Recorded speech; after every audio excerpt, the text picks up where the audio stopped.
এই মোবাইল ফোনটির মধ্যে অটোমেটিক চার্জ উঠতেছে, কোনো প্রকারের চার্জার লাগানো নেই, তারপরেও অটোমেটিক চার্জ উঠতেছে।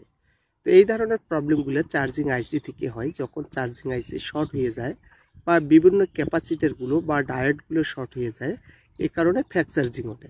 তো এই মোবাইল ফোনটির যেহেতু ফ্যাক চার্জিং, তো আমরা কিভাবে সমাধান করব সেটা আমি দেখাচ্ছি আপনাদেরকে। এই জায়গাটার মধ্যে শর্ট দেখা যাচ্ছে চার্জিং আইসির আশেপাশে। এই যে দেখুন, আমি একটু থিনার দিয়ে ভালোভাবে মুছে নিচ্ছি। এরপরে চার্জিং যে আইসিটা আছে এটাকে আমি একটু নড়ে দেব, কারণ নড়ে দিলে হবে কি, যদি শর্ট থাকে তাহলে শর্টটা ছেড়ে যাবে। এই যে দেখুন, আমি চার্জিং আইসিটা একটু নড়ে দিলাম, তারপরে এখানে R22 রেজিস্ট্যান্সটা এটাকেও একটু নড়িয়ে দিলাম। এরপরে ভালোভাবে ওয়াশ করতে, তো আমি ওয়াশ করে নিলাম ঠান্ডা করার পরে। এখন আমি ব্যাটারিটা লাগিয়ে দেখব যে অটো চার্জ এখনও উঠি কিনা। এই যে দেখুন, না উঠতেছে না, তার মানে ঠিক হয়ে গেছে। ঠিক হয়ে গেছে। এখন এই অবস্থায় আমি হাউজিংয়ে বসাবো। বসার পরে আবারও ব্যাটারিটা তুলবো। তোলার পরে দেখতেছি কোনো প্রকার চার্জ উঠতেছে না, তার মানে ঠিক হয়ে গেছে।